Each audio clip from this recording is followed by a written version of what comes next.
हमारी हालत ऐसी थी जैसे सांप सूंघ गया हो। शिबा अपनी आखिरी सांस छोड़ चुकी थी। हम भी जैसे सांस लेना भूल गए थे। वैसे इंसान अपने प्यारों को भुला सकता है, लेकिन सांस लेना कभी नहीं भूलता। बाज़ हालात में ऐसा महसूस होता है कि हम सांस नहीं ले रहे हैं, बस यूं ही जिंदा हैं। जो कुछ आंखों के सामने है वो नज़र आते हुए भी नज़र नहीं आता। जो हम पे गुजरती है उसका यकीन नहीं होता। दुनिया भर के नजूम ये हज़ार पेशन गोइयां करते कि शिबा खुदकुशी करने वाली है, लेकिन हमारा दिल कभी न मानता। भला ऐसी औरत क्यों खुदकुशी करेगी जिसके दिल की हर ख्वाहिश एक एक करके पूरी हो रही हो, जिसे उसकी मोहब्बत मिल गई हो, दुनिया में जिसके लिए किसी चीज़ की कमी ना हो। दुनिया के जिस हिस्से में कदम रख देती वहां दौलत के अंबार लग जाते। टेलीपैथी का एक इशारा करती तो उसके आगे हाथ जोड़ने के लिए लाखों चले आते। ऐसी औरत कभी खुदकुशी करेगी ये इंसानी जहन कभी सोच नहीं सकता। ये तो कुदरत के खेल होती हैं जो अपने वक्त पर पूरे हो जाती हैं।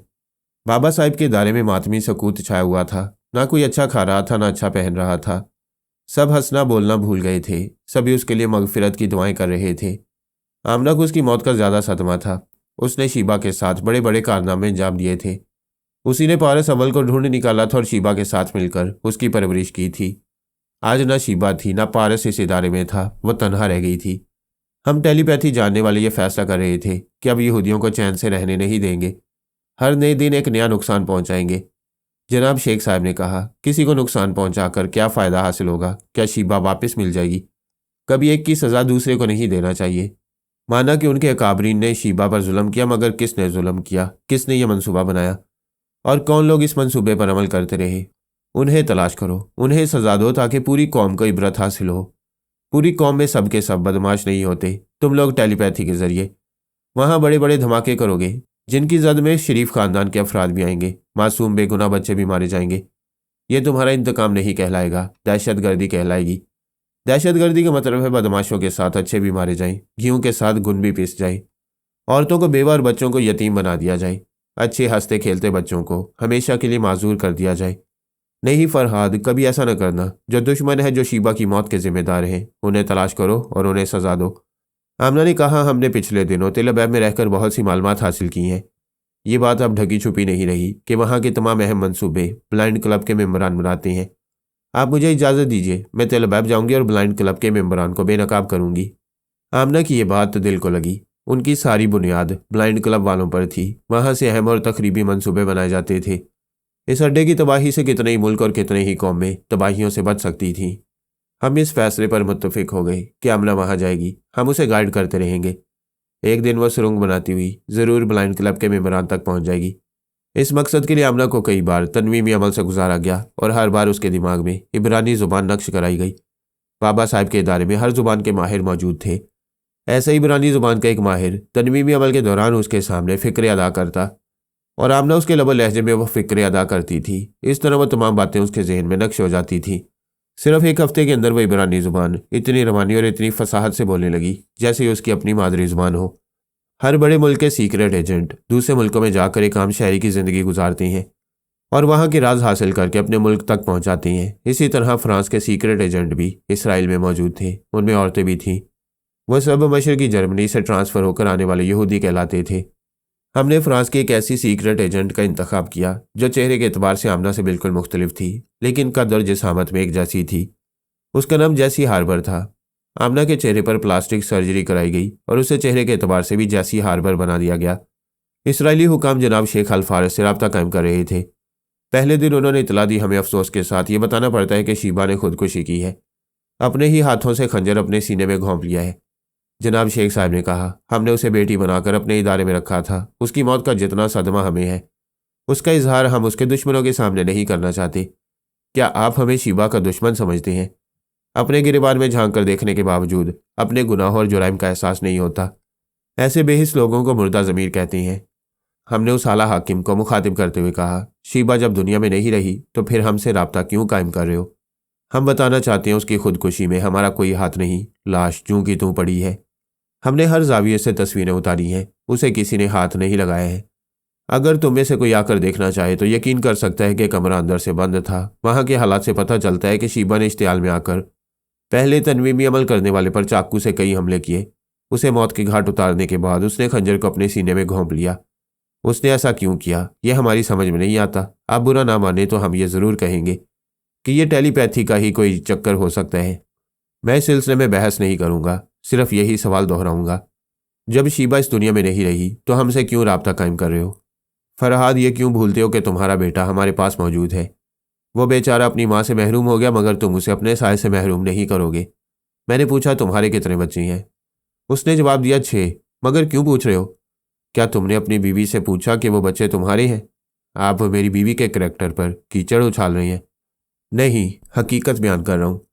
बाज़ औक़ात तो औरत को भी पता नहीं चलता कि वो किसके बेटे को जन्म दे रही है। वो तो अचानक ही हमें उस तनवीमी अमल करने वाले के दिमाग में जगह मिल गई और सारा भेद खुल गया। तुम लोगों ने कैसी शर्मनाक चालें चली थी। अगर जैसन हारून मेरा बेटा है तो इसका मतलब ये हुआ कि तुम्हारे यहाँ जितने बच्चे होते हैं उनके बापों की सही शनाख्त नहीं हो सकती। उससे चुप सी लग गई। वो कुर्सी पर बैठा बेचैनी से पहलू बदल रहा था। मैंने कहा, जब शीबा को मालूम हुआ कि तुम लोगों ने कैसी घिनौनी चाल चली है तो उसने इश्तियाल में आकर तनवीमी अमल करने वाले को हलाक कर दिया। वो इतनी शर्म वाली थी कि इसके बाद हमें मुंह नहीं दिखाना चाहती थी, लिहाजा उसने अपने आप को भी ख़त्म कर दिया। अब बताओ, तुम लोगों के पास कहने के लिए और क्या रह गया है? वो हिचकिचाते हुए बोला, फरहाद, वो तनवीमी अमल करने वाला पूरी तरह हमारा राजदार नहीं था। उसके दिमाग से जो मालूम हुआ उसमें बहुत सी बातें गलत हैं।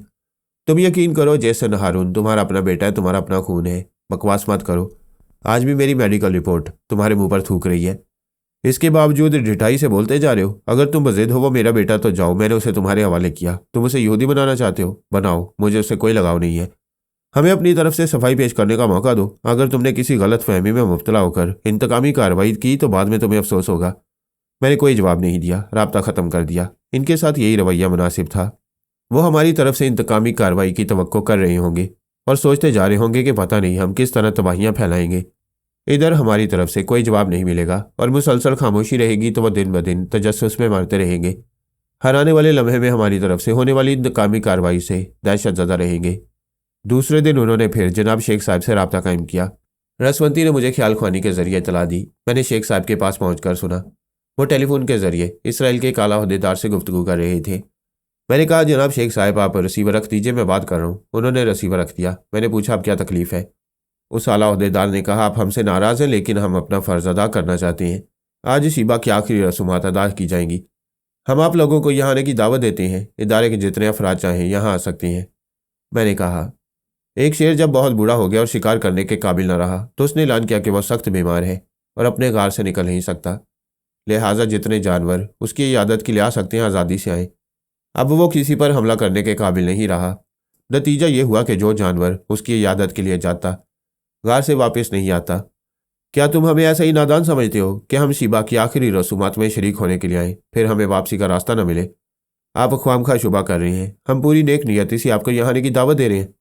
तुम लोगों की नेक नियति रोज़े रोशन की तरह यहाँ है, सारी दुनिया जानती है, हम भी जानते थे, लेकिन शीबा की मोहब्बत में भरोसा करते रहे। तुम लोगों ने दोस्ती और भरोसे का यह आखिरी भरम भी तोड़ कर रख दिया। अब क्या करोगे? मैं तुम्हारी कैद में नहीं। शीबा इस दुनिया में नहीं रही और वह बच्चा न पहले हमारा था न अब है, लिहाजा मेरी किस कमज़ोरी से फ़ायदा उठाओगे? किस तरह हमें इंतकामी कार्रवाई से रोक सकोगे? ज़रा शीबा की आखिरी रसूमात अदा तो होने दो, फिर देखो क्या होता है। उस आला ओहदेदार के होश उड़ रहे थे। वो गिड़गिड़ा कर कह रहा था, हमें कुछ मौका दो, हम अपनी गलतियों की तलाफ़ी कर देंगे। रसवंती ने गुस्से से कहा, तुम क्या करोगे? तुमने अपनी ही कौम की बेटी को जिस बेइज्जती से हलाक कराया है और जिस तरह औरत की तौहीन की है, उसके पेश नज़र तुम लोगों को खुद ही शर्म से मर जाना चाहिए। लेकिन शर्म नाम की कोई चीज़ तुम्हारे पास नहीं है, लिहाजा मैंने तुम लोगों के लिए कुछ सज़ाएं तजवीज़ की हैं। उन्हें गौर से सुनो और उन पर अमल करते रहो। वो परेशान होकर बोला, ये तो हम समझ रहे थे कि कुछ ना कुछ होने वाला है। रसवंती ने कहा, जहाँ शीबा ने खुदकुशी की है उसकी मैयत वहीं से उठाई जाएगी और उसका जनाजा किसी गाड़ी में नहीं जाएगा। तुम्हारे जैसे बड़े बड़े आला ओहदेदारान और आला हुकाम उस जनाजे को अपने कांधों पर उठाकर कब्रिस्तान तक ले जाएंगे। मैंने कहा, हम इंतकामी कार्रवाई ऐसी ही मामूली सज़ाओं से शुरू करेंगे। शीबा के जनाजे में तमाम सिविल और फौजी अफसरान मौजूद रहेंगे और सब नंगे पाँव चलेंगे। अगर किसी ने जूता पहना तो वो जूता उसके मुंह पर पड़ेगा। हम तमाम टेलीपैथी जाने वाले तुम सबके दिमाग में चुपचाप आते जाते रहेंगे। आर्मर ने कहा, सरकारी तौर पर ऐलान किया जाएगा कि शीबा के लिए 7 रोज़ का सोग मनाया जाएगा। तमाम अफसरान और यहूदी अकाबरीन अपने दफ्तरों और कारोबारी इदारों में नंगे पाँव नीकर और बुनियान पहन कर आया जाया करेंगे। घर में भी नंगे पाँव रहेंगे। 7 रोज़ तक किसी घर में बिजली की रोशनी नहीं होगी। मासूम बच्चों की खातिर शमें रोशन करने की इजाज़त होगी। रसवंती ने कहा, 7 दिन तक कोई क्लब, शराब खाना या कुमार खाना नहीं खुलेगा, बल्कि घर के अंदर भी शराब की बोतल नहीं खुलेगी। शीबा को आलू के कतले बहुत पसंद थे, लिहाजा 7 दिन तक तमाम अफसरान और यहूदी अकाबरीन सिर्फ आलू के कतले खाएंगे। इसके अलावा कुछ और खाने की इजाज़त नहीं होगी। मैंने कहा, फ़िलहाल इतना ही ऐलान कर दो और इस पर फ़ौरन अमल करो, और इसे अच्छी तरह याद रखो, हम तमाम टेलीपैथी जानने वाले तुम लोगों के पास चुपचाप आते जाते रहेंगे। हमारे इन अहकामात के मुताबिक वहाँ सरकारी ऐलानात होने लगे। हम मुख्तलिफ अफसरान और आला हुक्काम और यहूदी काबरीन के पास पहुँचते जा रहे थे। उन्हें ये यकीन दिलाते जा रहे थे कि कोई हमसे छुपा हुआ नहीं है, हम जब चाहेंगे किसी के भी दिमाग में पहुँच जाएंगे। लिहाजा जो कहा जा रहा है उस पर अमल किया जाए। वहाँ अमल शुरू हो गया। इधर हम 3 टेलीपैथी जानने वाले थे। तमाम सिविल और फौजी अफसरान और दीगर यहूदी काबरीन पर नज़र नहीं रख सकते थे, लेकिन बड़ी हद तक निगरानी कर सकते थे। शीबा की मौत की खबर सुनकर जो रो रही थी, उसे ज़िंदगी में पहली बार शीबा ने ममता दी थी। माँ का प्यार उसे कभी नहीं मिला, और जब मिला तो शीबा हमेशा के लिए बिछड़ गई। वो रो रो कर कह रही थी, मुझे पारस के पास जाने दो, नहीं तो दुश्मन उसे भी मार डालेंगे। मैं टेलीपैथी जानती हूँ, मैं सबको मार भगाऊंगी। शेख साहब ने उसे समझाया, बेटी हम जल्द ही पारस का पता चलाएंगे। तुमने खुद ही ख्याल ख्वानी के जरिए राब्ता कायम करके देखा है, वो तुमसे भी बात नहीं कर रहा। उस पर तनवीमी अमल किया गया है। वो मजबूर है। जब तक वो मजबूर है, तुम्हें दूसरे दुश्मनों से इंतकाम लेना चाहिए। तुम्हें अमलन मैदान में आना चाहिए। मैं तुम्हें तिल बैब के चंद आला ओहदेदारान के दिमागों तक पहुंचा रहा हूँ। तुम उनके दिमाग में आती जाती रहो और चंद बातों का ख्याल रखो। उन ओहदेदारान को नंगे पैर रहना चाहिए, सिर्फ निक्कर और बुनियान पहनना चाहिए। घर के बाहर या अंदर शराब नहीं पीना चाहिए। खाने में सिर्फ आलू के कतले खाने चाहिए। अगर वैसा ना करें, हमें धोखा देकर कुछ और खाना भी ना चाहें, या अपने घर में रोशनी करना चाहें, तो तुम उन्हें जो चाहो सज़ा दे सकती हो। अलबत्ता उनके घरों में शमें रोशन हो सकती हैं। 7 दिन तक बिजली की रोशनी नहीं होगी। बच्चों की खातिर वो बिजली के पंखे चला सकते हैं। जो को बहलाने का यही तरीका मुनासिब था। हमने उसे भी तिल बैब में मसरूफ़ रखा। वहाँ हमारे अहकामात की तामील हो रही थी। जितने अफसरान थे वो नंगे पाँव थे और अपने कांधों पर शीबा का जनाजा उठाए जा रहे थे। तिल बैब में बाबा साहब के इदारे से ताल्लुक़ रखने वाले कुछ लोग मौजूद थे। फ्रांसीसी जासूस वगैरह भी थे। मास्कमैन के आदमियों से हमारा पुराना राब्ता था। हमने उन सबको ड्यूटी पर लगा दिया कि वो जासूसी करें और बताएं कि कौन अफसर घर में बैठा हुआ है और जनाजे में शरीक नहीं हो रहा है। हमारे तमाम आदमी टेलीफोन के पास बैठ गए थे और रिसीवर उठाकर मुख्तलिफ नंबर डायल करते जाते थे। जिन अफसरान के नंबर उन्हें मालूम थे वो उनसे राब्ता कायम करते। हम उनके दिमाग में पहुंचकर दूसरे अफसरान के टेलीफोन नंबर मालूम करके उन्हें नोट करा देते थे। इस तरह हम तमाम लोगों तक पहुंचते जा रहे थे। उनमें ऐसे आला हुक्काम और दीगर ओहदेदारान थे जो सरेआम निकर और बुनियान पहनकर नंगे पैर चलना नहीं चाहते थे। वो हमेशा उम्दा सूट, महंगे जूते और महंगी गाड़ी में देखे जाते थे। कभी नंगे पांव चलने का तस्वुर भी नहीं कर सकते थे। आम आदमियों की सतह पर आना उनकी तौहीन थी। ऐसे चंद आला ओहदेदारान छुपकर घरों में बैठे हुए थे। उन्हें यकीन था कि उनकी आवाज़ कभी फरहाद या दूसरे टेलीपैथी जानने वालों तक नहीं पहुंची है, लिहाजा कोई उनके दिमाग में नहीं पहुंचेगा। वो घरों में छुपकर फ़ोन अटेंड नहीं कर रहे थे। उनके मुलाजिम या उनकी औरतें रिसीवर उठाकर पूछती थी, कौन है, किससे मिलना है? साहिब जनाजे में शरीक होने गए हैं। ये झूठ दूसरों के सामने चल सकता था, मगर हम उनके दिमागों में पहुंचकर मालूम कर लेते थे कि साहब कहाँ छुपे हुए हैं। हमने ऐसे छुपने वालों के पास पहुंचकर कहा, फ़ौरन कपड़े उतारो, नीकर और बुनियान पहनकर बाहर निकलो। वो गिड़गिड़ाकर हाथ जोड़कर कह रहे थे, हमें माफ़ कर दो, इस तरह सरेआम हमें जलील ना करो। हमने उन्हें गिड़गिड़ाने के लिए आज़ाद छोड़ दिया था, लेकिन उनके हाथ बेख्तियार लिबास उतार रहे थे। फिर वो देखते ही देखते निकर और बुनियान पहनकर नंगे पांव बाहर निकल आए। फिर चीख चीख कर कहने लगे, हाय शीबा। उनमें से किसी ने दीवार से सर टकराया, किसी ने दरख्त से सर टकराया, कोई दौड़ता हुआ सड़क पर आया। फिर दोनों हाथ हिला हिला कर चीख चीख कर कहने लगा, यहाँ से शीबा का जनाजा गुजरा और मैं शरीक ना हुआ, मैं कितना बदनसीब हूँ, हाय शीबा, हाय शीबा। वो ऐसा कहते थे और सड़क पर झुककर अपना सर पटकते थे। फिर उठकर भागते जाते थे ताकि जनाजे में शरीक हो सकें। हमने उन तमाम छुपने वालों को इसी तरह दौड़ाते हुए और मातम कराते हुए कब्रिस्तान तक पहुंचाया। वहां जितने बड़े बड़े अफसरान और उनके आला हुक्काम मौजूद थे, उन्होंने हैरत और इबरत से उन्हें देखा। वो हाय शीबा कहकर सड़कों पर सर पटक पटक कर आ रहे थे, लहूलुहान हो गए थे, हाँपते कांपते कह रहे थे, हमें सज़ा मिल रही है। हमारी तरह कोई इस खुशफहमी में मुब्तला ना रहे कि टेलीपैथी जानने वाले किसी के दिमाग में नहीं पहुंचते हैं, वो पहुंच जाती हैं। वो कब्र में भी पीछा नहीं छोड़ेंगे। जो अफसरान जनाजे में शरीक नहीं हुए और अभी तक छुपे बैठे, वो जल्द ही टेलीपैथी की जद में आएंगे और इबरतनाक सजाएं पाएंगे। ये बातें उन लोगों तक पहुंची होंगी जो अब तक हमसे छुपने में कामयाब रहे थे, लेकिन अब दहशत में मुब्तला रहेंगे। उस रात हमने 3 ऐसे अफसरान तक रसाई हासिल की जो कब्रिस्तान नहीं गए थे, और ना जाने वालों को जो सजाएं दी थी उनके मुतल्लिक सुनकर दहशत में मुब्तला थे। अपने खौफ को कम करने के लिए बोतल खोलकर पी रहे थे। हमने उनके हाथ से एक एक पर्ची लिखाई। उन्होंने लिखा, हमने टेलीपैथी जानने वालों के अहकाम की तामील नहीं की, ना शीबा के जनाजे में शरीक हुए और ना ही शराब के बगैर रह सके। हमें सज़ा मिलना चाहिए, चूँकि बोतल खोल चुकी हैं। लिहाजा अब हम गिलास डालकर नहीं बल्कि मुंह से लगाकर पूरी बोतल पेट में उतार लेंगे। नतीजा ख्वाह कुछ हो। मैं, रसवंती, आर्मर, 3 ऐसे अफसरान के दिमागों पर काबिज थे और उनके मुंह से बोतल लगा चुके थे और वो गट गट पीते जा रहे थे। पीना नहीं चाहते थे मगर हम जबरदस्ती उनके हलक में ठूस रहे थे। नतीजा ये हुआ कि शराब उनकी नाक के नथनों से, आंखों से और कानों से निकलने लगी। देखते ही देखते उनका दम घुट कर रह गया। हमने दूसरे अफसरान को इतला दे दी और कहा, जाओ उन तीनों अफसरान का अंजाम देख लो जिन्होंने हमारे अहकामात की तामील नहीं की थी। पहले दिन कुछ लोगों ने मनमानी की, उन्हें इसकी सजा भी मिली। फिर दूसरे दिन सब ठीक हो गए।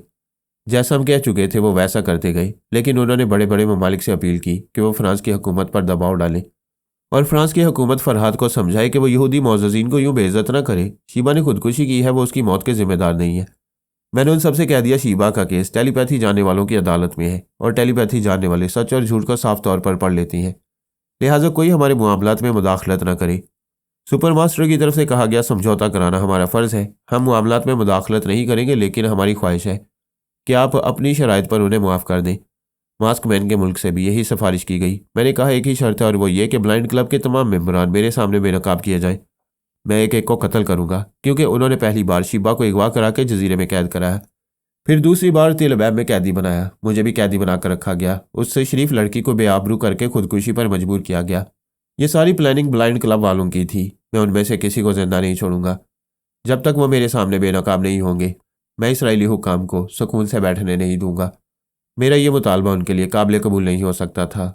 उनका यही एक शोबा ऐसा था जो टेलीपैथी जानने वालों से महफूज था। उन्होंने कहा, हमें सोचने के लिए 24 घंटे की मोहलत दी जाए। मैं 24 साल की मोहलत दे सकता हूँ, लेकिन इन 7 दिनों तक वही होता रहेगा जो मैं कह चुका हूँ। मेरी यह शर्त सुनकर तमाम बड़े ममालिक खामोश हो गई। ब्लाइंड क्लब के मेंबरान जो मनसूबे बनाते थे वो सियासी तौर पर उन बड़े ममालिक को भी नुकसान पहुँचाते थे।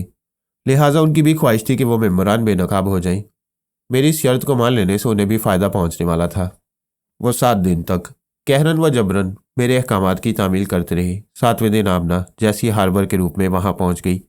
जैसी हार्बर का शौहर छोटी कश्तियाँ समुंदर में ले जाकर मछलियाँ पकड़ता था। मछलियाँ पकड़ने के लिए उसने और भी मुलाजिम रखे हुए थे। उनका कारोबार अच्छा चल रहा था, लेकिन उन माहीगीरों को समुंदर के साली इलाकों में रहने की इजाज़त नहीं थी। इसराइल के तमाम मशरकी साली इलाकों में फ़ौजियों का सख्त पहरा रहता। हार्बर जैसे चंद माहीगीर जब मछलियाँ पकड़ने जाते तो उनकी सख्ती से चेकिंग होती। वापसी पर भी उन्हें सख्त चेकिंग से गुजरना पड़ता। जैसी एक आज़ाद बीवी की हैसियत से ज़िंदगी गुजारती थी। हार्बर आधी रात को कश्तियाँ और माहीगीरों की टीम लेकर समुंदर में जाता और सुबह 7 बजे वापस आता। साहिल से 2 मील दूर मछलियों का थोक बाजार था। वो 10-11 बजे तक मछलियाँ फ़रोख्त कर देता। 12 बजे तक घर वापस आता। जैसे उसके लिए खाना तैयार करती, उसे खिलाती, फिर वो सो जाता। हार्बर चूँकि हमारे इदारे से ताल्लुक़ रखता था, इसलिए आमना के आने पर मामूल बदल गया। उसने कह दिया था, अगर खाना तैयार मिलेगा तो ठीक है, वरना मैं कहीं खा लिया करूँगा। मेरी फिक्र ना करो, अपना काम करती रहो। साहली इलाके में कई सरकारी इमारतें ऐसी थीं जहां मुसल्लह फौजियों का पहरा रहता था। आसपास की सड़कों से आम लोगों को गुजरने की इजाज़त नहीं होती थी। आमना का ख्याल था, इन्हीं सरकारी इदारों में कोई इमारत ऐसी है जिसे सरकारी फाइलों में ब्लाइंड क्लब का नाम दिया गया होगा और वह मेंबरान वहीं आते होंगे।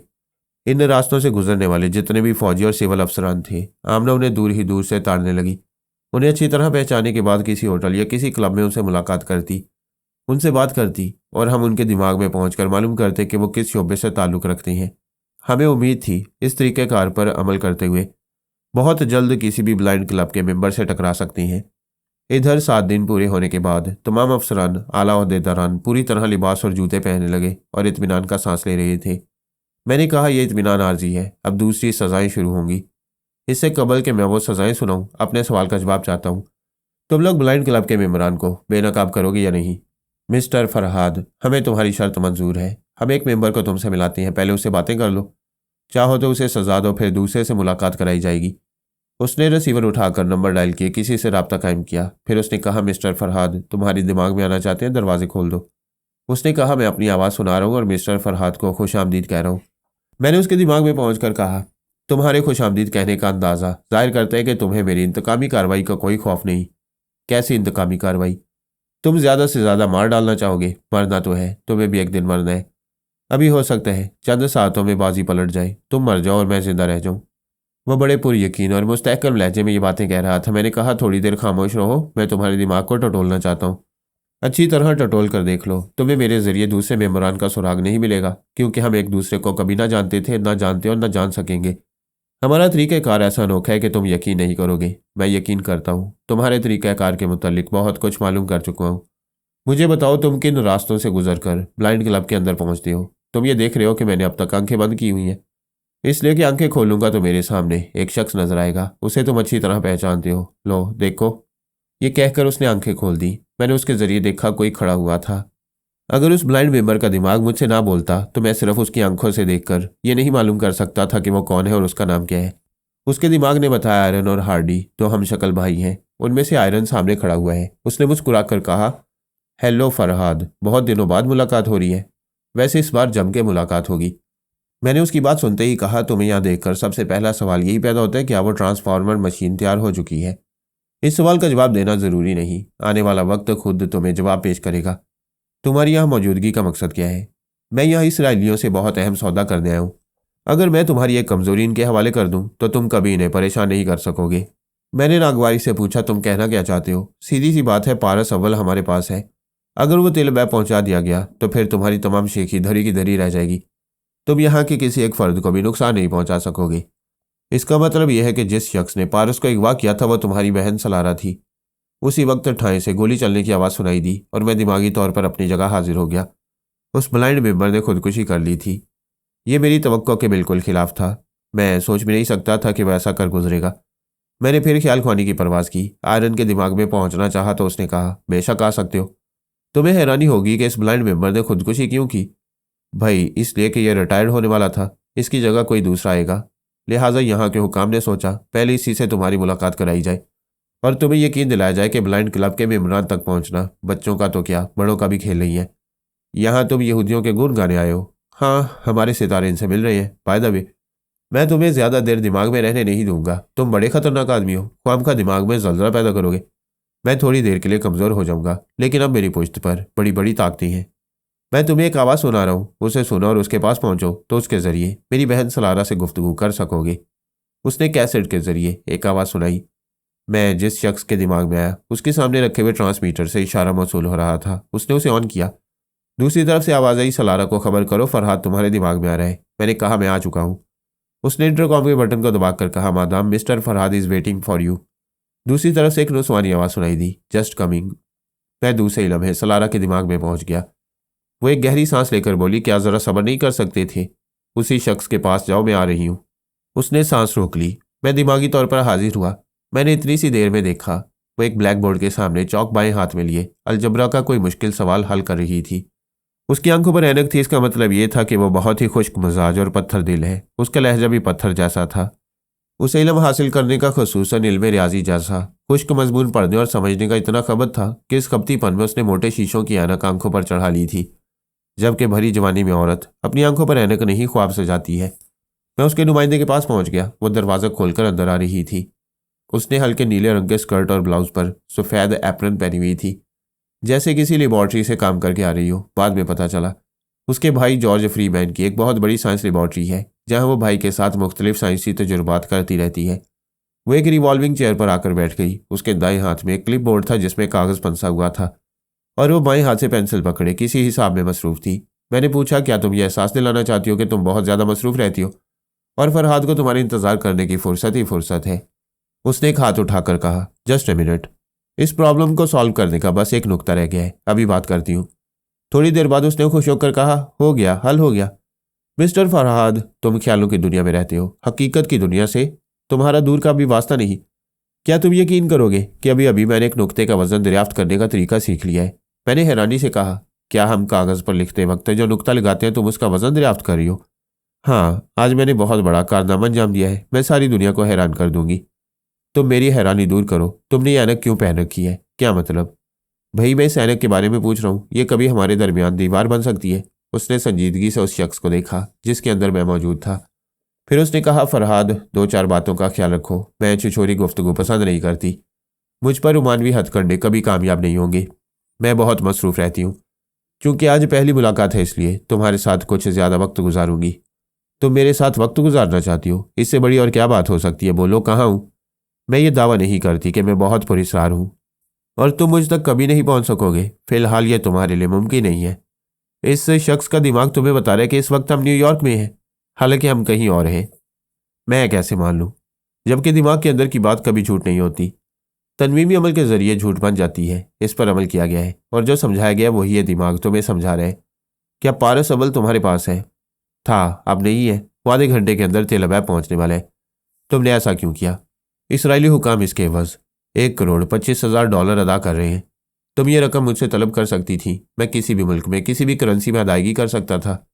तुमसे रकम नहीं, कुछ और चाहिए। तुम्हारे कुछ और चाहने से क्या होता है? तुमने तो उसे तेल अबैब पहुंचा दिया है।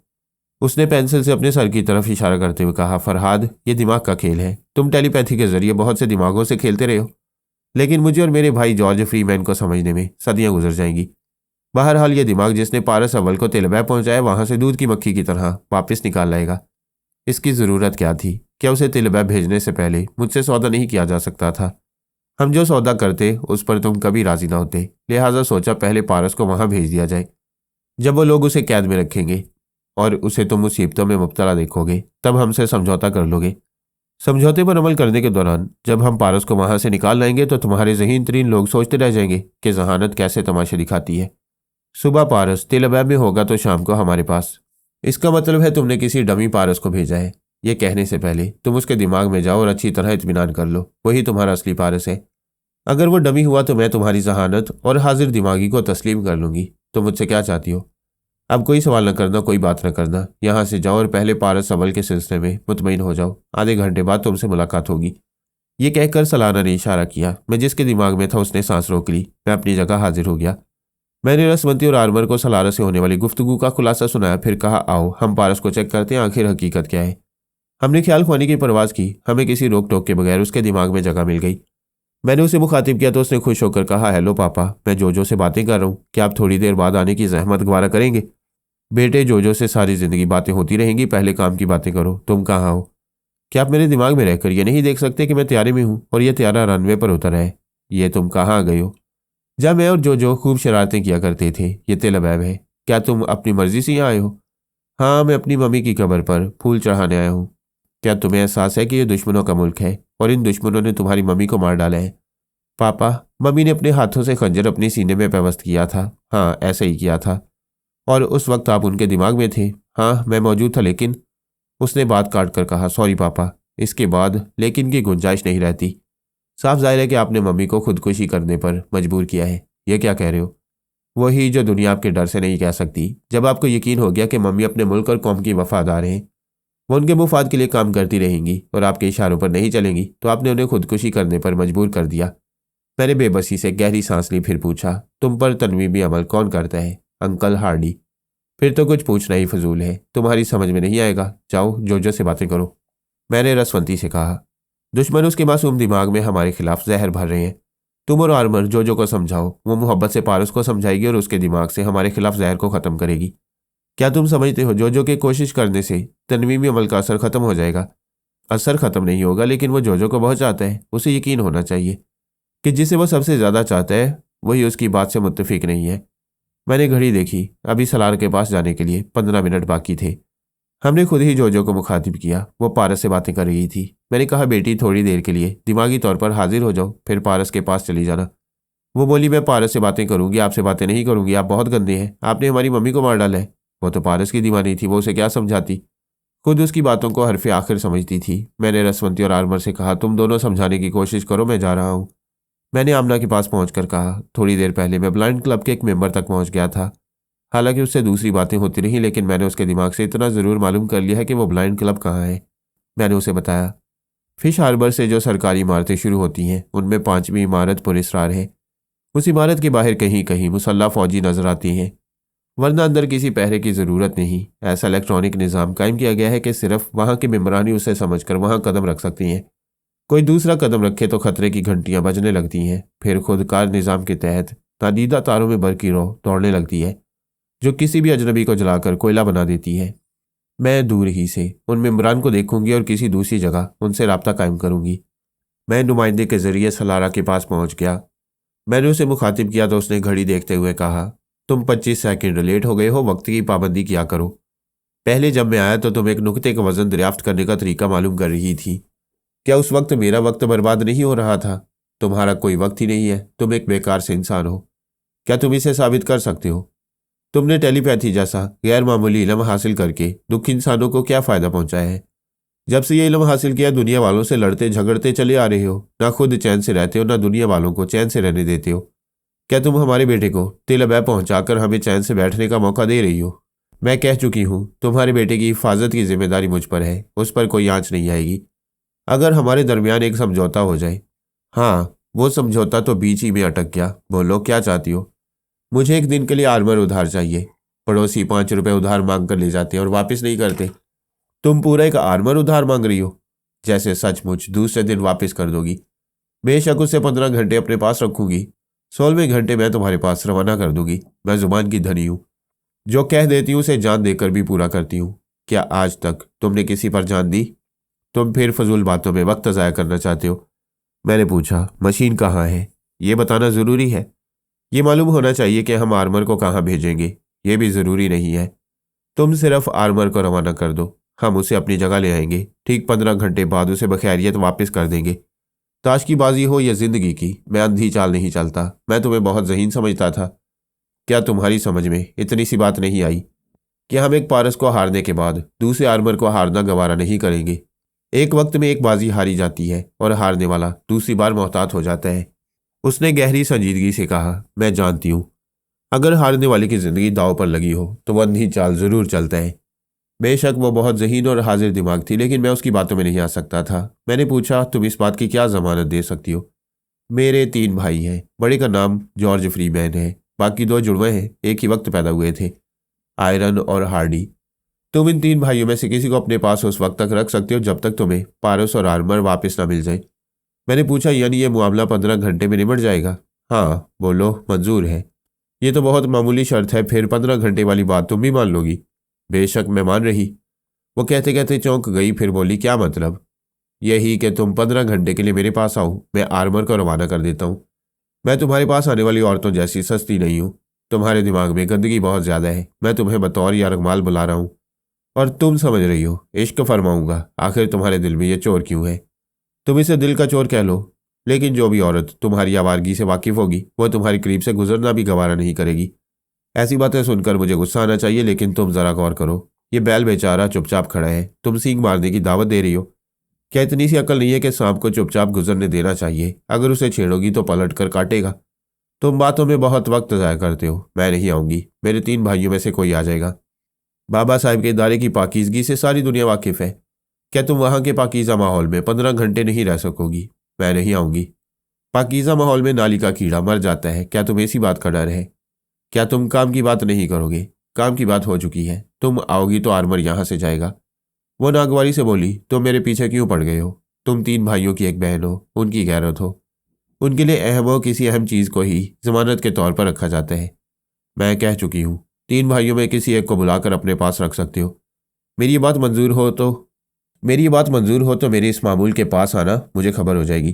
तुम इसे अपना मामूल कह रही हो, क्या तुम भी तरमीमी अमल कर लेती हो? ये गैर ज़रूरी सवाल है। उसने अपने मामूल को इशारा किया, उसने सांस रोक ली। मैंने सोनिया रसवंती और आर्मर को जनाब शेख साहब के पास बुलाया, फिर उन्हें सलारा की मुलाकात के बारे में बताया। उसकी शर्त सुनकर जनाब शेख साहब ने कहा, हम सलारा को ही जमानत के तौर पर अपने यहाँ रख सकते हैं, वो 3 भाइयों के लिए अहम होगी। सोनिया ने कहा, फरहाद ने जिस अंदाज में सलारा का जिक्र किया उससे मैं अंदाजा कर सकती हूँ कि वो बड़ी मुस्तकिल मिजाज औरत है। यहाँ आने से इनकार कर रही है तो फिर हाँ कभी नहीं कहेगी। जनाब शेख साहब ने कहा, उसके इनकार से हमें फ़ायदा पहुँचेगा, हम उसे अपने यहाँ आने के लिए कहते रहेंगे। उधर आमना के जरिए पारस तक पहुँचने की कोशिश की जाएगी। अगर पानी सर से ऊंचा होने लगे और पारस के लिए खतरा पैदा हो जाए तो फिर उसकी शर्त तस्लीम कर लेना और यहाँ जमानत के तौर पर जॉर्ज फ्रीमैन को बुला लेना। आयरन और हार्डी गैर अहम है। हमने पिछली बार देखा जब वो दोनों भाई सुपर मास्टर की कैद में थे और बेबसी की जिंदगी गुजार रहे थे, तो सलारा और जॉर्ज फ्रीमैन उन्हें छोड़कर मशीन की तैयारी में कहीं गुमनामी की जिंदगी गुजार रहे थे। मैंने कहा, वो जानते थे कि उनके भाई आयरन और हार्डी फौलाद के बने हुए हैं, अपने बचाव और फरार का रास्ता निकाल ही लेंगे। रसवंती ने कहा, तीनों में से किसी भाई को बुलाकर इदारे में रखना दानिशमंदी ना होगी, वो यहाँ से अहम मालूमात हासिल करके जाएगा। सोनिया ने कहा, उनकी बहन सलारा भी किसी से कम नहीं है, उसे भी यहाँ नहीं रखा जा सकता। जब उनसे बात बनेगी तो कैसरी किले में एहतियाती तदाबीर की जाएंगी, ऐसे सख्त इंतजाम किए जाएंगे कि वहाँ से कोई ना निकल सके। रसवंती ने घड़ी देखते हुए कहा, अब मुझे आमना के पास जाना चाहिए। मैंने वादा किया था 15 मिनट बाद आऊँगी। वह चली गई। आर्मर ने कहा, मैं जोजो को समझा रहा हूँ, वो पारस के बाद मुझसे ज़्यादा मुतासिर है। मेरी बातों को झूठ नहीं समझती, इसीलिए यकीन करिए, मगर पारस के पास पहुंचती है तो फिर उसका दिमाग फिर जाता है। मैंने कहा तुम अभी जोजो के पास रहो, उससे बातें करो ताकि वो ख्याल ख्वानी के जरिए पारस के पास ना पहुंचे। मैं एक और चाल चलता हूँ। ये कहकर मैंने पारस को मुखातिब किया। उसने कहा, हेलो पापा। मैंने कहा, तुम्हें पता है इसराइली हुक्काम ने तुम्हारी कीमत $1,25,00,000 अदा की है। सलारा और जॉर्ज फ्रीमैन ने तुम्हें बेच दिया है। पापा ज़रा सोचकर ये तो बताइए, आज तक किसी बच्चे की कीमत इतनी लगाई गई है? अगर नहीं तो ये मेरे लिए फ़ख्र की बात है। मैं इतने महंगे दामों बिकता हूँ। तुम हर बात का उल्टा जवाब देते हो। आप ही लोगों ने सिखाया है। ये दुनिया सीधी नहीं है, यहाँ उल्टी चाल और उल्टी बात कामयाब होती है। ये तुम्हें किसने बताया है कि मैंने तुम्हारी मम्मी को कत्ल किया है? क्या आप बताने वालों की जुबान काट डालेंगे? मैं अपनी बेगुनाही साबित करना चाहता हूँ, आंटी सलारा कहती है। शीबा मम्मी अपने वतन और अपनी कौम से बहुत मोहब्बत करती थी। अपनी वतन के लिए टेलीपैथी के जरिए बड़े से बड़ा कारनामा अंजाम देना चाहती थी। ये बात फरहाद अली तैमूर को पसंद नहीं थी, लिहाजा उसने मौका पाकर उसे खुदकुशी पर मजबूर कर दिया। क्या किसी के कह देने से मैं कातिल बन जाऊंगा? क्या तुम नहीं जानते, शीबा कट्टर यहूदी नहीं थी। अगर होती तो वो तुम्हें 5 बरस की उम्र से पाल रही थी, तुम्हें भी यहूदियत की तालीम देती। उसने तुम्हें इसलिए सीने से लगाया कि तुम मेरे बेटे हो, तुम्हें इसलिए भरपूर ममता दी कि मैं उससे भरपूर मोहब्बत करता था। जो औरत तुम्हें माँ का प्यार दे, क्या मैं उसे कत्ल कर सकता हूँ? आंटी सलारा कह रही थी, आप इसी तरह लच्छेदार बातें बनाकर मुझे बहकाने की कोशिश करेंगे। मैं तुम्हारे साथ वक्त ज़ाया कर रहा हूँ। तुम तनवीमी अमल के ज़ेरे असर हो। बहरहाल तुम्हें एक वार्निंग देता हूँ, अगर तुमने जोजो को हमारे खिलाफ भड़काया या उसके सामने मुझे कातिल कहा तो मैं जोजो पर तनवीमी अमल करके उसकी टेलीपैथी की सलाहियतें ख़त्म कर दूंगा। फिर वह तुमसे रब्ता कायम नहीं कर सकेगी। ओह नो पापा, आप ऐसा जुल्म नहीं करेंगे। जब मैं जालिम ही ठहरा, तुम्हारी माँ का कातिल कहलाया, तो तुम्हारी जोजो को भी छीन सकता हूँ। प्लीज़ आप ऐसा नहीं करेंगे। मैं वादा करता हूँ जोजो के सामने आपके खिलाफ कोई बात नहीं करूँगा, और किसी भी इशारे कनाए से ये नहीं कहोगे कि तुम्हारी मम्मी ने मेरी वजह से खुदकुशी की है।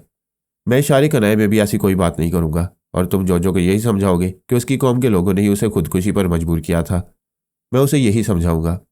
मैं वक्तन फवक्तन जोजो के पास और तुम्हारे पास आकर देखता रहूंगा। अगर मुझे ज़रा भी शुबा हुआ तो तुम्हारा और जोजो का राब्ता एक नामालूम मुद्दत के लिए काट दिया जाएगा। मेरी बात खत्म होते उसने सांस रोक ली। मैं बाहर चलाया, फिर मैंने उसके दिमाग पर दस्तक दी। उसने फिर सांस रोक ली। मैंने जोजो के पास आकर कहा, तुम पारस से राब्ता कायम करो। उसे हकीकत मालूम हो गई है। तुम्हारी मम्मी को यहूदियों ने कत्ल किया है, मेरा इसमें कोई हाथ नहीं था। जोजो ने कहा, भाई आर्मर भी यही समझाती हैं। मेरी समझ में भी यही बात आती है। मैं अभी जाकर पारस को समझाती हूँ। उसने ख्याल ख्वानी की परवाज़ की, पारस के दिमाग में दस्तक दी, लेकिन उसने सांस रोक ली। वो गुस्से से बोली, मुझसे शैतानी करते हो, अब अगर सांस रोकोगे तो मुंह तोड़ दूंगी। मैंने कहा, बेटी वो तो सुनने ही रहा है। तुम अपनी जगह हाजिर होकर ये बातें कर रही हो। पहले उसके दिमाग में पहुंचने की कोशिश करो। दूसरी बार उसने दिमाग पर दस्तक देते हुए कहा, जो बोल रही हूँ, मुझे आने दो। उसने फिर सांस रोक ली। वो घुंसा दिखाते हुए बोली, बड़ा आया पारस का बच्चा, मैं बात नहीं करूंगी। मुझे बड़ी हैरानी हुई। अभी पारस ज़रा देर पहले मुझसे इल्तिजा कर रहा था कि मैं जोजो से उसका राब्ता ख़त्म ना करूं। अब वो खुद ही राब्ता ख़त्म कर रहा था। मैंने सलारा के एजेंट के पास पहुंचकर पूछा, ये क्या माजरा है? पारस ने अपने दिमाग के दरवाजे हम सब के लिए बंद क्यों कर दिए?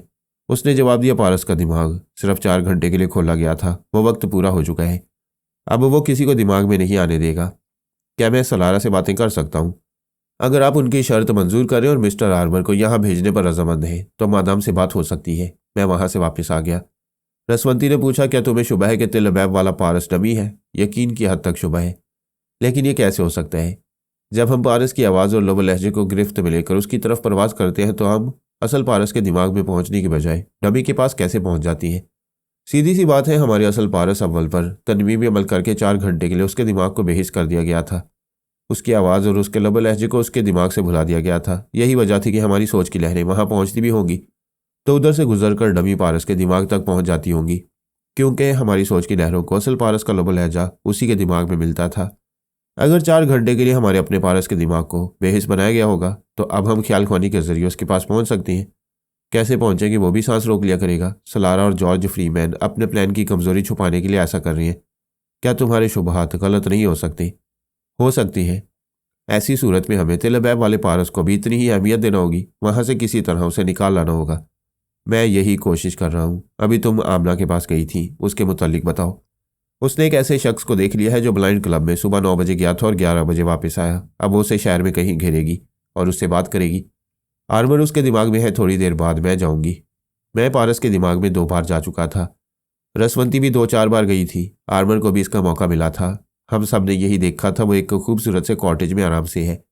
उसे ताकीद की गई थी कि वो कॉटेज से बाहर ना आए, अंदर ही से बाहर बागीचे का मंजर देख लिया करे।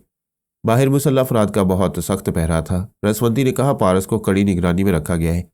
कॉटेज में उसकी खिदमत के लिए एक औरत और एक मर्द मौजूद हैं। उन्हें भी बाहर आने की इजाज़त नहीं है, यानी अंदर का आदमी बाहर नहीं आ सकता और बाहर का आदमी अंदर नहीं जा सकता।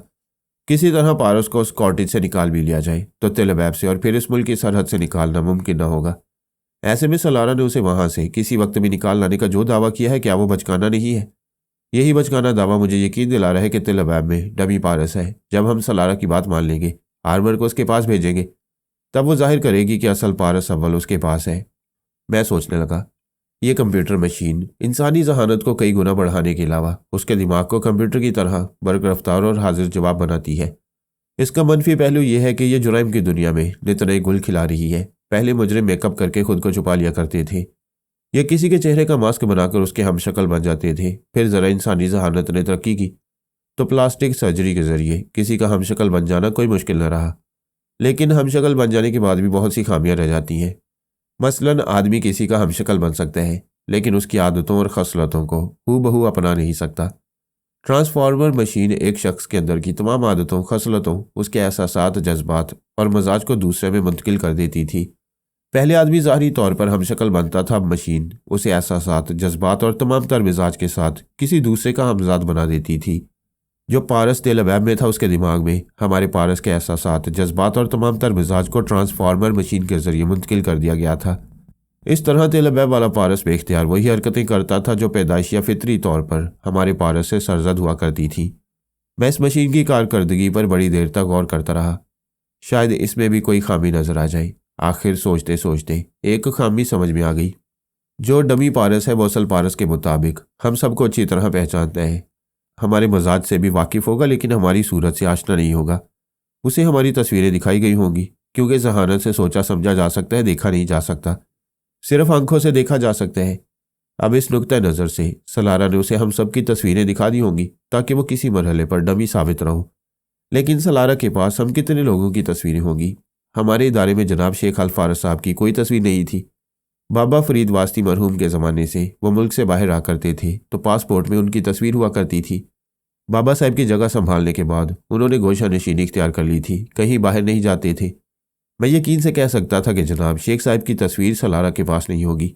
मैंने इन तमाम पहलुओं पर अच्छी तरह गौर करने के बाद इसराइली हुकाम से रब्ता कायम किया। फिर कहा, मैं एक ज़रूरी बात करना चाहता हूँ। मेरी बातों से तुम लोगों का भला होगा, लिहाजा तुम तमाम जिम्मेदार अफराद यकजा हो जाएं।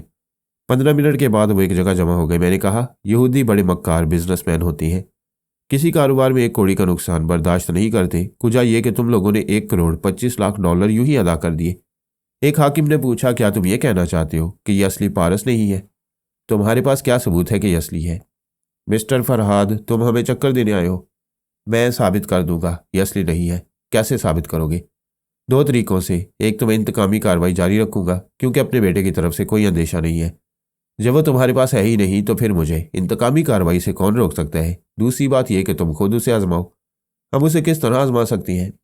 मैं अभी बताता हूँ, लेकिन इससे पहले ट्रांसफार्मर मशीन की कारकर्दगी को समझ लो। सलारा और उसके भाई जॉर्ज फ्रीमैन ने एक 9 बरस के लड़के पर हमारे बेटे पारस का मेकअप किया, प्लास्टिक सर्जरी के जरिए उसे हूबहू पारस अव्वल बना दिया। फिर ट्रांसफार्मर मशीन के जरिए हमारे पारस अव्वल की जहानत को, सलाहियतों को और उसके तमाम तर मजाज को उस डमी पारस के दिमाग में मुंतकिल कर दिया। अब ये लड़का वो तमाम बातें जानता और समझता है जो पारस जानता और समझता है। वो बेख्तियार उसकी तरह हरकतें करता है, लेकिन एक खामी रह गई है। उसने बेचैनी से पूछा, कैसी खामी?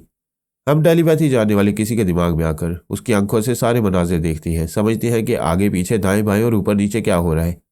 मैं अभी तुम में से एक के दिमाग में हूँ और बाकी तुम सबको देख रहा हूँ। मैं जानता हूँ किसी की नाक कैसी है, किसी के होंठ कैसे हैं, किसी की आंखें कैसी हैं, लेकिन उनका मुकम्मल चेहरा तस्वीर की तरह मेरी आंखों के सामने नहीं आता जब तक खुद यहाँ जाहिर होकर ना देख लूँ।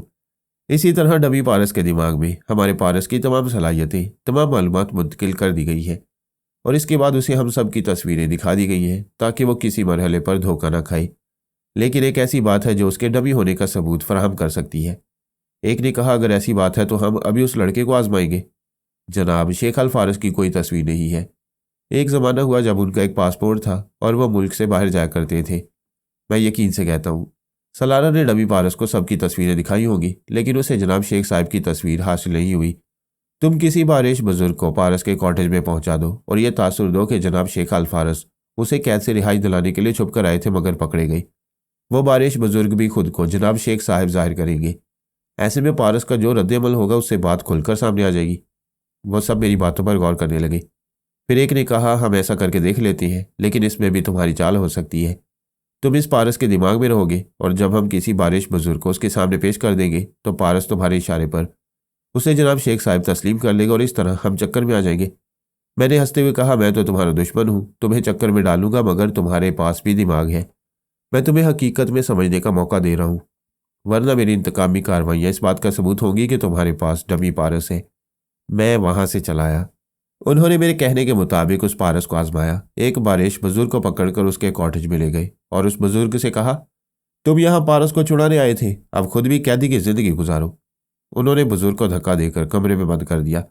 वहां पारस को कैद करने से पहले ऐसे खसूसी आलात छुपा कर रखे गए थे जिनके जरिए पारस की गुफ्तगू और उसकी हरकतें देखी जा सकती थी। पारस ने उस कमरे में आकर बुजुर्ग को हैरानी से देखा। बुजुर्ग ने अपनी जगह से उठकर दोनों बाजू फैलाकर कहा, पारस मेरे बच्चे, फिक्र न करो, मैं कैद हो गया तो क्या हुआ, फरहाद अब मेरे दिमाग में आकर तुम्हारी निगरानी करता रहेगा।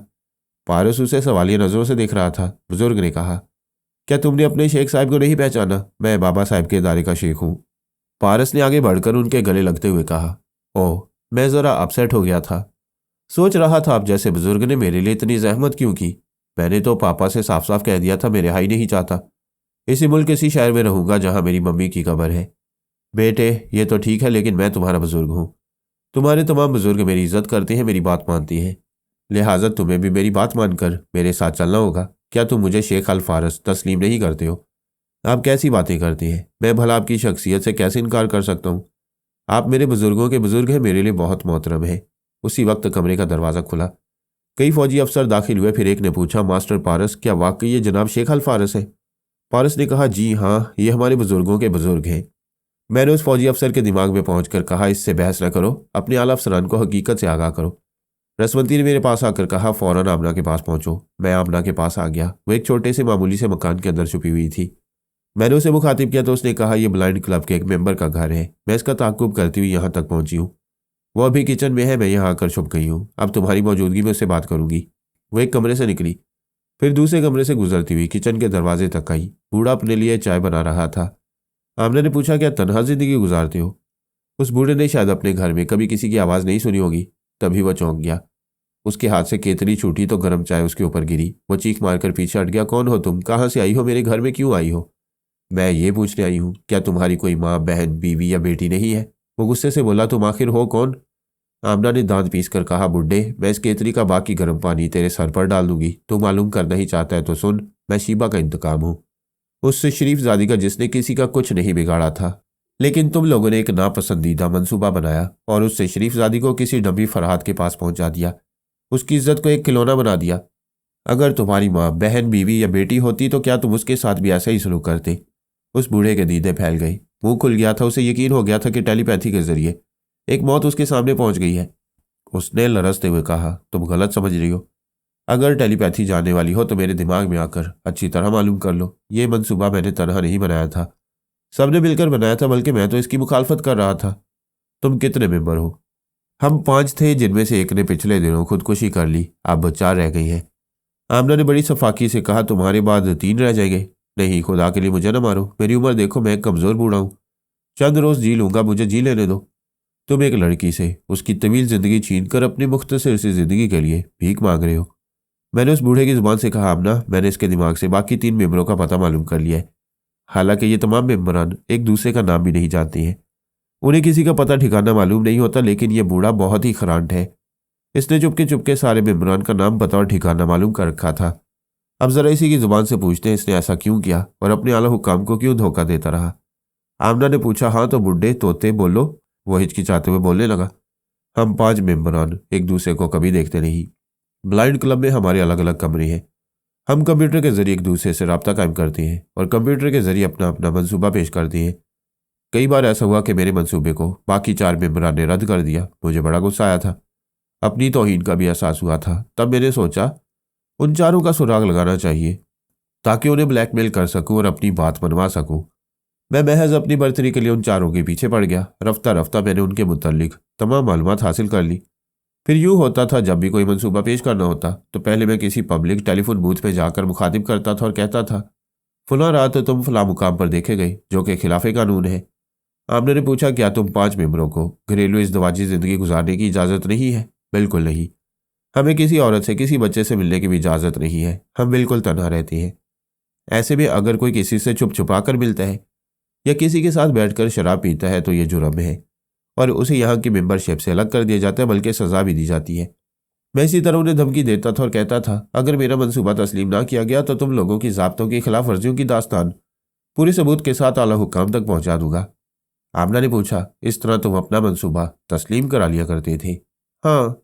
शीबा को अगवा करके जजीरे में पहुंचाने का मंसूबा तुम्हारा था? हाँ, वो मेरा ही मंसूबा था। और शीबा को एक बेहया औरत बनाना भी तुम्हारा ही मंसूबा था? वो एकदम से गड़बड़ा कर बोला, नहीं, ये मेरा मंसूबा नहीं था। आमना ने उसके मुंह पर एक उल्टा हाथ रसीद किया तो वह दीवार से टकराकर फर्श पर गिर पड़ा। आमना ने गर्म पानी की केतली उठाई, फिर उसकी गर्दन पर हाथ रखते हुए कहा, फरहाद, इसे चीखने का मौका न देना। वो उस पर गरम गरम पानी डालने लगी। वह तड़प रहा था, मछली की तरह फड़फड़ा रहा था, लेकिन मुंह से आवाज़ नहीं निकाल सकता था। मैंने उसकी आवाज़ बंद कर दी थी। वो चीखने के लिए मुंह खोलता तो आमना उसके हलक में गर्म पानी डालती। नतीजा ये हुआ कि वो सिर्फ 1 मिनट के अंदर ही फड़फड़ा कर मर गया। मैंने आला हुक्काम के पास पहुंचकर कहा, वो इंतकामी कार्रवाई जो मैंने कुछ अरसे के लिए मुलतवी कर दी थी, फिर शुरू हो चुकी है। तुम्हारे ब्लाइंड क्लब का दूसरा मेंबर अपने घर में मुर्दा पड़ा है, उसकी लाश उठवा लो। पहले तो उन्हें यकीन नहीं आया कि मैं ब्लाइंड क्लब के किसी मेंबर तक पहुंच सकता हूं। जब घर में उसकी लाश मिली तो आला हुक्काम और यहूदी काबरीन में सनसनी फैल गई। वह फिर दहशत ज़दा हो गए थे और अच्छी तरह समझ गए थे कि पारस को यरगमाल बनाकर मुझे इंतकामी कार्रवाई से नहीं रोक सकेंगे। मेरी इस कार्रवाई से यह साबित हो चुका था कि उनके पास डमी पारस है। दूसरे मेंबर की लाश मिलते ही उन्होंने आयरन को गिरफ्तार कर लिया। उसे एक काल कोठरी में पहुंचाकर पूछा, क्या तुमने असली पारस हमारे हवाले किया था? उसने कसम खाते हुए कहा, बेशक वो असली है। उसे लात जूते पड़ने लगे। फिर एक फौजी अफसर ने कहा, तुम लोगों ने धोखा देकर 1,25,00,000 वसूल किए। ये लो ट्रांसमीटर और अपनी बहन और भाई से पूछो तुम्हारी जान बचाने की कीमत क्या हो सकती है। आयरन ने ट्रांसमीटर लिया, फिर उसे ऑपरेट करने लगा। थोड़ी देर बाद राब्ता कायम हो गया। दोनों तरफ से कोड वर्ड्स का तबादला हुआ। फिर आयरन ने कहा, ये कोड वर्ड्स अब यहाँ के इसराइली फौजी अफसरान सुन रहे हैं। मैं मजबूर होकर इनके सामने तुमसे बात कर रहा हूँ। मैं जॉर्ज फ्रीमैन बोल रहा हूँ, अपनी मजबूरी बयान करो। इन्होंने मुझे इस इल्ज़ाम में गिरफ्तार किया है कि तुम लोगों ने नकली पारस इनके हवाले किया है, जिसके नतीजे में फरहाद अली तैमूर फिर इंतकामी कार्रवाई शुरू कर चुका है। जॉर्ज फ्रीमैन ने कहा, इन लोगों ने हमारी फ्रीक्वेंसी और कोड वर्ड्स मालूम किए, इनसे कहो इनके आला हुक्काम मुझसे रब्ता कायम करें। मैं नीची सतह के अफसरों से बात करना पसंद नहीं करता। अगर इन्होंने तुम्हें ज़रा भी तकलीफ पहुंचाई तो एक ऐसी तबाही से दो चार होना पड़ेगा जिसका जिक्र मैं इनके आला हुक्काम के सामने ही कर सकता हूँ। That's all. थोड़ी देर बाद आला हुक्काम उससे रब्ता कायम करने वाले थे। उधर आमना ने उन तीनों मेम्बरान से टेलीफोन के जरिए रब्ता कायम किया था और उनकी आवाज़ें रसवंती और आरमर को सुना दी थी। रसवंती ने उन तीनों से कह दिया था, मैं तुम्हें चंद सांसों की मोहलत दे रही हूँ। मौत से जितनी दूर भाग सकते हो भागते रहो, लेकिन जहां से भी गुजरो चीख चीख कर कहते जाओ, तुम सब शीबा के कातिल हो। जब तक यहाँ की तमाम शाहराहों, तमाम गलियों और कूचों में चीख चीख कर एतराफ़ करते रहोगे, उस वक्त तक जिंदा रहोगे। और सिर्फ एतराफ़ करने से काम नहीं चलेगा। जिस तरह तुम लोगों ने मंसूबा बनाया था, उस मंसूबे की तफसील लोगों को बताते रहोगे। चलो अपने अपने घरों से निकल पड़ो। और वो निकल पड़े थे। रास्ते में चीख चीख कर कह रहे थे, हम शीबा के कातिल हैं, हम ब्लाइंड क्लब के वो खुफिया मेंबरान हैं जो अपने वतन और अपनी कौम की फलाह बहबूद के लिए बेहतरीन मंसूबे बनाते हैं। लेकिन हमने अपनी ही कौम की एक बेटी शीबा के लिए, जो टेलीपैथी जानती थी, एक बदतरीन मंसूबा बनाया। उसे बेहया बनाकर खुदकुशी करने पर मजबूर कर दिया। हम शीबा के कातिल हैं, हम शीबा के कातिल हैं। वो सब बूढ़े थे। 5-10 मिनट दौड़ने के बाद थक कर गिर जाते थे। रसवंती कहती थी, कोई बात नहीं, सांस लो और फिर दौड़ना शुरू कर दो। वह फिर दौड़ने लगते थे। ये खबर सारे शहर में फैल रही थी कि 3 बूढ़े दीवानावार दौड़ते जाते हैं और खुद को शीबा का कातिल कहते जाती हैं। आला हुक्काम तक ये खबर पहुंची हुई थी, लेकिन वो बेबस थे, सुनकर खामोश थे। जिन बूढ़े मेंबरान ने उनके लिए कीमती अहम मंसूबे बनाए थे और जिन पर अमल करके वो कामयाब होते रहे थे, आज उन मंसूबे बनाने वालों की वो कोई मदद नहीं कर सकते थे। हमने उनसे कह दिया था, इन बूढ़ों को दौड़ाने से और अपने जुर्म का इतराफ़ करने से रोका ना जाए, वरना टेलीपैथी की बला उनकी तरफ आएगी। वहाँ के हुक्काम ने जॉर्ज फ्रीमैन से ट्रांसमीटर के जरिए रब्ता कायम किया। फिर पूछा, तुमने हमसे धोखा किया है? जॉर्ज फ्रीमैन ने कहा, मैंने 1,25,00,000 लेकर तुम लोगों को तकरीबन 1 माह तक टेलीपैथी के अजाब से बचाए रखा। वह अजाब फिर नाजिल हो रहे। मेरा ख्याल है फरहाद तुम लोगों के दरमियान मौजूद होगा। मैंने एक हाकिम के जरिए कहा, मैं फरहाद अली तैमूर बोल रहा हूँ। मैंने तुम्हें सलारा के सामने बोलते हुए सुना है। तुम खूब उल्टी सीधी बातें करते हो, क्या मेरे सामने काम की बातें करोगे? मैं सिर्फ काम की बात नहीं करता, तफरीह भी करता हूँ। मिस्टर फरहाद, तुमने फिर इंतकामी कार्रवाई शुरू कर दी। तुम्हें यह कैसे मालूम हुआ कि वो पारस डमी है? मैंने उसे मुख्तसर तौर पर बताया कि किस तरह मैंने इसराइली हुक्काम को मशवरा दिया था कि उसके सामने डमी शेख आल फारस पेश किए जाएंगे। यही एक ऐसे बुजुर्ग हैं जिनकी तस्वीर सलारा और तुम्हारे पास नहीं होगी। जॉर्ज फ्रीमैन ने कहा, इसमें शुबा नहीं, तुम बहुत दूर तक पहुंचते हो। बहरहाल हमारा जो मंसूबा था वो खाक में मिल गया। हमने इसराइलियों से बहुत बड़ी रकम वसूल की है। इसके बदले चाहते हैं तुम इंतकामी कार्रवाई ना करो। मैं तुम्हारी बात मान लेता हूँ और तुम मेरी बात मान लो। पारस को मेरे पास भेज दो। जॉर्ज फ्रीमैन ने कहा, मैं तुम्हारी बात भी मान लेता हूँ, तुम आर्मर को मेरे पास भेज दो। पारस और आर्मर का तबादला कैसे होगा, इस पर हम बाद में गुफ्तगू करेंगे। फिलहाल इन बेचारों को अपनी इंतकामी कार्रवाइयों से निजात दिला दो। मैं इस बात का कायल हूं कि जो जुर्म करता है उसे सजा दी जाए। शीबा की मौत के जिम्मेदार ब्लाइंड क्लब के 5 मेंबरान थे। वह सब आहिस्ता आहिस्ता ख़त्म होते जा रहे हैं। अगर मुझे पूरी इसराइली कौम से इंतकाम लेना होता तो यहाँ क़यामत का मंजर होता। एक बच्चा भी जिंदा दिखाई ना देता, लेकिन मैं इंसान हूँ, कसाई नहीं हूँ।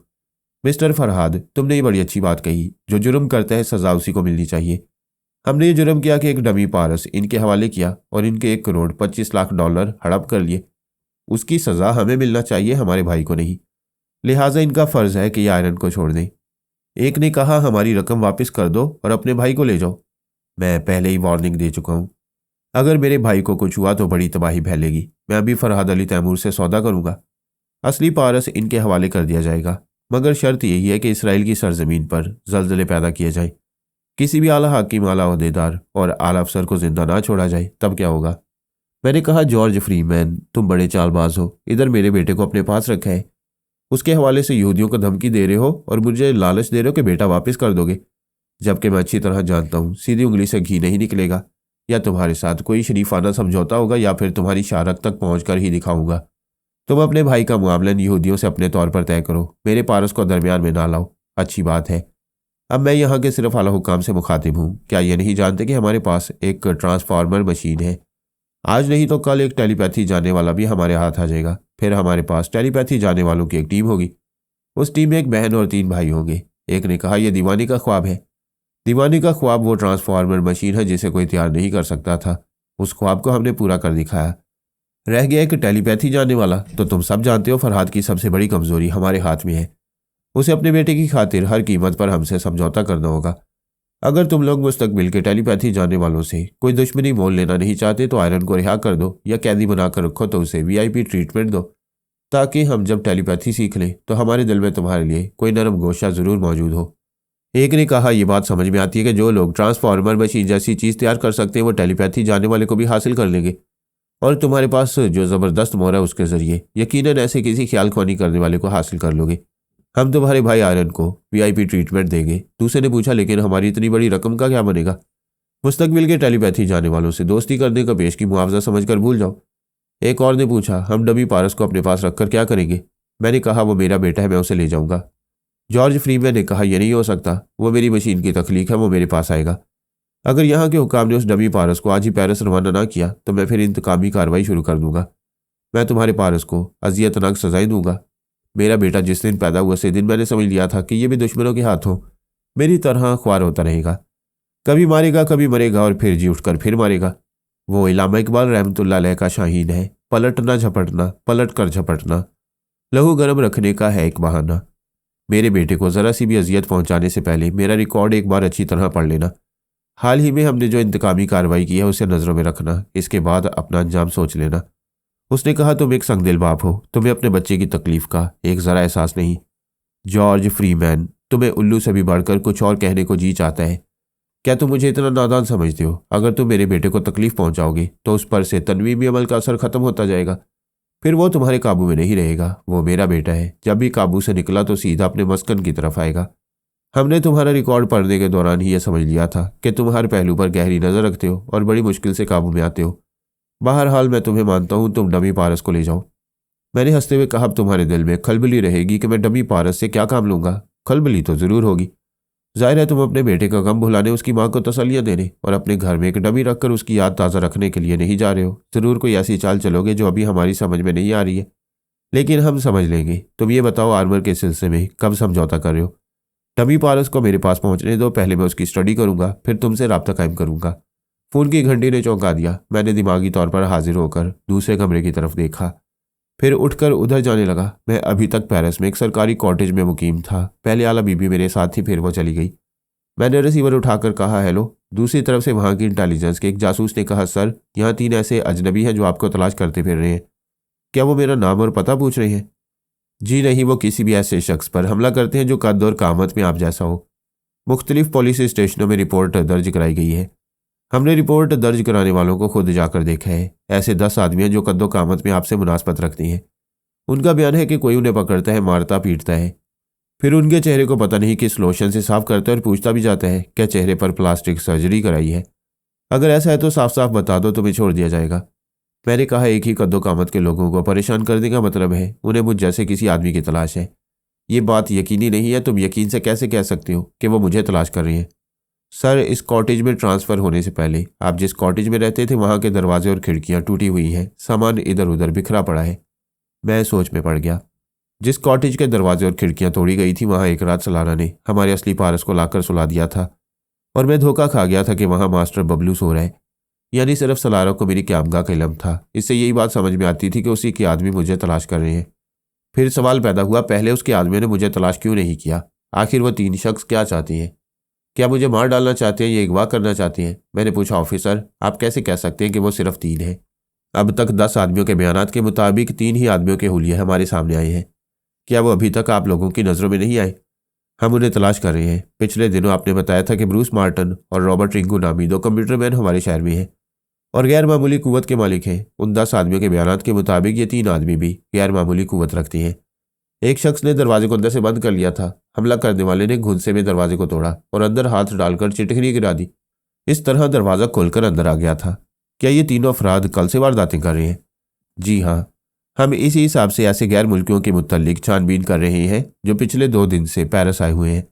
आप अमेरिका से आने वालों पर खास नज़र रखें। कोई खास इतला हो तो फ़ौरन राब्ता कायम करें। शुक्रिया। मैंने रिसीवर रख दिया, फिर ख्याल खुआनी की परवाज़ करते हुए सुपर मास्टर के दिमाग तक पहुँच गया। उसके दिमाग को टटोलता रहा। पता चला उसकी टीम के वही 5 अफराद पेरिस में हैं जिनका जिक्र मैं पहले कर चुका हूँ। यानी 2 नजूमी, एक प्लान मेकर और 2 कंप्यूटर मैन, यानी ब्रूस मार्टन और रॉबर्ट रिंगू। उनके अलावा सुपर मास्टर का कोई और आदमी यहाँ मौजूद नहीं। अगर वो तीनों सलारा और जॉर्ज मैन के आदमी होंगे तो पूछने पर कभी दोनों बहन भाई एतराफ़ नहीं करेंगे। हो सकता है वो बेटे को शिकार करने के बाद बाप को शिकार करना चाहते हो। किसी टेलीपैथी जानने वाले को हासिल करने का एक जरिया पारस उनके पास मौजूद था। उसके जरिए वो मुझ पर दबाव डालते चले आ रहे थे। अब उन्होंने सोचा होगा टेलीपैथी जानने वाला फरहादी हाथ लग जाए तो उसे बेबस करके उसके जरिए ये इल्म हासिल भी किया जा सकता है और इल्म हासिल करने के बाद बाप बेटे दोनों को ठिकाने लगाया जा सकता है।